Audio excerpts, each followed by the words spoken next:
दुनिया भर से सनातन धर्म की सारी खबरों से रहना चाहते हैं अपडेट, तो सब्सक्राइब करें द साइंटिफिक हिंदू को।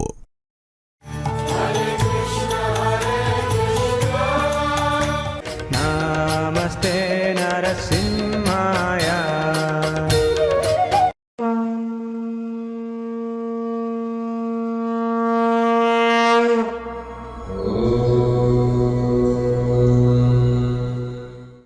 हिंदू धर्म जो भारत की आत्मा एवं संस्कृति का प्रतीक है, अब उन देशों में भी अपनी जगह बना रहा है जहां पहले इसकी मौजूदगी कभी ना के बराबर हुआ करती थी।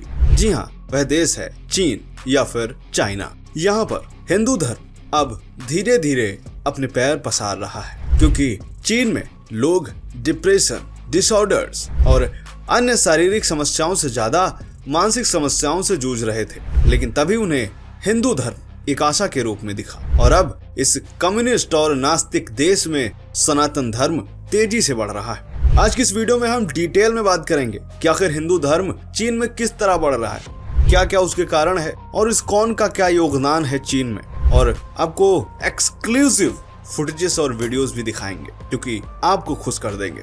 आज का यह वीडियो बेहद डिटेल्ड होने वाला है। हम जो भी बात करेंगे फैक्ट्स पर बात करेंगे, प्रूफ पर बात करेंगे। आज के इस वीडियो में हम जानेंगे चीन में बने उन मंदिरों के बारे में, शिव मूर्तियों के बारे में और हिंदू धर्म से जुड़ा वह सब कुछ जो आज आपको जानने की आवश्यकता है। तो शुरू करते हैं यह वीडियो। आपसे छोटा सा निवेदन है कि इस वीडियो को अंत तक देखिएगा। देखने का समय नहीं है तो बाद में देखिएगा। चलिए शुरू करते हैं इस वीडियो को। मेरा नाम है धीरेन्द्र और आप देख रहे हैं द साइंटिफिक हिंदू।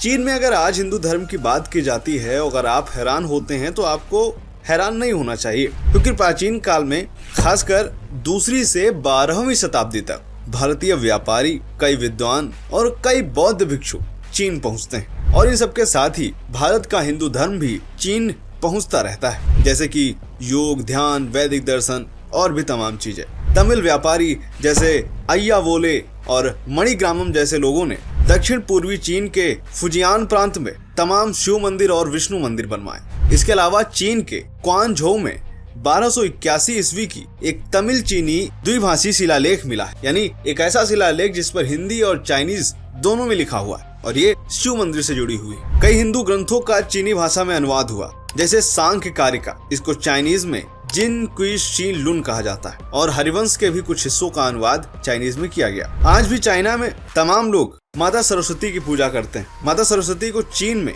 बियान कैतियान कहा जाता है, जो कि ज्ञान, कला और शक्ति की देवी मानी जाती है। मॉडर्न चीन में हिंदू धर्म आज के समय में तो कम ही दिखता है, खासकर 1949 के बाद जब से कम्युनिस्ट शासन आया। 1966 से 1976 के बीच एक क्रांति के दौरान सभी धर्मों को खूब दबाया गया और उस समय तमाम मंदिरों को नष्ट किया गया, मस्जिदों को नष्ट किया गया, बौद्ध मठों को नष्ट किया गया और तमाम धार्मिक गतिविधियों पर पाबंदी लगी। उसमें हिंदू धर्म भी शामिल था। लेकिन 21वीं सदी में हिंदू धर्म ने चीन में फिर से अपनी जगह बनानी शुरू कर दी और इसमें सबसे बड़ा रोल आता है इस्कॉन का, जिसने कृष्ण भक्ति को चीनी लोगों तक पहुंचाया। साथ ही योग, मेडिटेशन और इंडियन कल्चर की बढ़ती लोकप्रियता ने भी हिंदू धर्म के लिए रास्ता खोला। चलिए इसे डिटेल में जानते हैं। 1981 में हांगकांग में इस्कॉन की स्थापना की जाती है और हांगकांग में इस्कॉन का यह सेंटर आज भी एक्टिव है, जहां भगवत गीता की क्लासेस होती हैं, भजन कीर्तन होते हैं और वेजिटेरियन फूड डिस्ट्रीब्यूशन प्रोग्राम भी चलता है।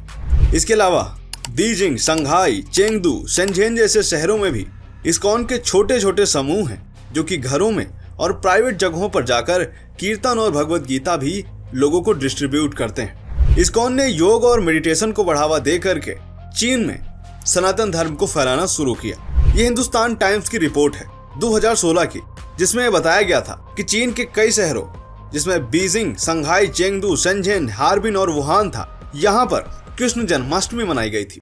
इस मौके पर लोगों ने भगवान श्री कृष्ण के मंत्र जपे, भगवत गीता पढ़ रहे थे और लड्डू बांट रहे थे। इसके अलावा ग्वांगडोंग प्रांत के डोगुआन शहर में international Buddhist items and craft fair में जन्माष्टमी का बड़ा आयोजन हुआ। चीन की पर्ड्यू यूनिवर्सिटी के प्रोफेसर योंग फेंगोंग बताते हैं कि कृष्ण भक्ति का ट्रेंड योग से शुरू होता है। कई लोग योग सीखते सीखते भगवत गीता और हरे कृष्ण मंत्र की ओर आकर्षित हो जाते हैं। इसके अलावा 2022 में इस्कॉन ने YouTube पर एक वीडियो शेयर किया, जिसमें चीनी भक्त एक फार्म टेम्पल में भजन कीर्तन करते दिखाई दे रहे थे। इस वीडियो का टाइटल था singing for the God in China, a storm of भक्ति।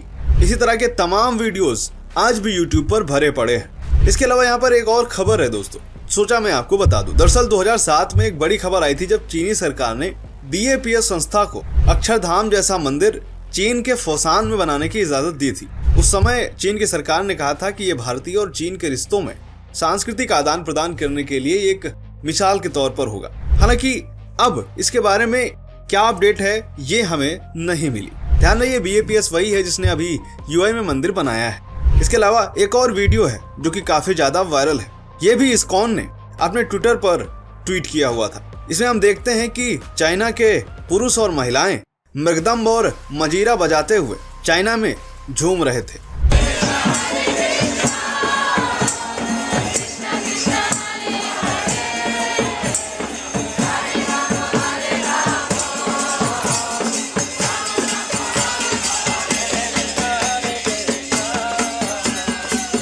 इसके अलावा इस्कॉन ने YouTube पर चाइना का एक और वीडियो पोस्ट किया था जिसमें एक चीनी भक्त कह रहा है कि कृष्ण का मंत्र जपने से मेरा स्ट्रेस खत्म हो जाता है। So it's beautiful. There are some beautiful places. The only thing we need to add is Krishna and understand that this is his energy. That not, we've been brainwashed so much at school thinking that everything is just impersonal and is void and इसके अलावा TikTok पर भी तमाम ऐसे videos trend करते हैं। Instagram पर 2024 में एक पोस्ट आती है जिसमें चीन की लड़की थी जिसने अपने आप को चाइनीज हिंदू फैमिली कहा था। वह वीडियो भी ये था, देखिए ये video. There's often a misconception that some of the neighbors here are not Hindus as well, but they are also very accepting. Hi, I'm Estelle and this is my grandmother, Madam Tan. Hi. And we are a Chinese Hindu family. Social discussing site Quora पर किसी एक व्यक्ति ने पूछा कि क्या China में ISKCON है। तब वहां पर एक व्यक्ति ने जो कि चाइना का था उसने लिखा कि हाँ, यहाँ पर इस्कॉन काफी ज्यादा एक्टिव है। पहले जहाँ सरकार धार्मिक गतिविधियों पर पाबंदी लगाती थी, लेकिन अब ऐसा बिल्कुल भी नहीं है। अब चीन की सरकार ऐसा नहीं कर रही है। यानी स्पोर्ट्स से पता चलता है कि पहले के मुकाबले अब तेजी से लोग इस्कॉन से जुड़ रहे हैं और इस्कॉन भी अपना प्रचार प्रसार तेजी से कर रहा है। तथा यहाँ पर इस्कॉन का ही नाम बार बार इसलिए आ रहा है क्योंकि और कोई संस्था है ही नहीं जो कि विदेश में जाकर ऐसे कार्य करे। अगर आपको लगता है कोई ऐसी संस्था है तो कमेंट में बताइएगा, और हाँ, अगर कोई संत भी है ऐसा तो वो भी बताइएगा। इसके अलावा कुछ ट्रेंड्स की बात करते हैं जो कि चाइना में इस समय काफी ज्यादा देखने को मिल रहे हैं। पहला ट्रेंड है योगा की बढ़ती डिमांड। दोस्तों, योग और मेडिटेशन की पॉपुलैरिटी हिंदू धर्म के लिए एक रास्ता खोल रही है जहां ज्यादातर लोग अपने हेल्थ को लेकर के चिंतित हैं। इसीलिए वे योग और मेडिटेशन को अपना रहे हैं और उसी के जरिए वे धीरे धीरे भगवान श्री कृष्ण की भक्ति में भी आ जा रहे हैं। इसके अलावा चीनी युवाओं का इंटरेस्ट अब स्पिरिचुअलिटी और ग्लोबल कल्चर की ओर ज्यादा हो रहा है और यह हिंदू धर्म के लिए अच्छी बात है। इसके अलावा भगवान श्री कृष्ण की फिलॉसफी और भगवत गीता का चाइनीज अनुवाद भी चाइना में काफी ज्यादा लोकप्रिय है।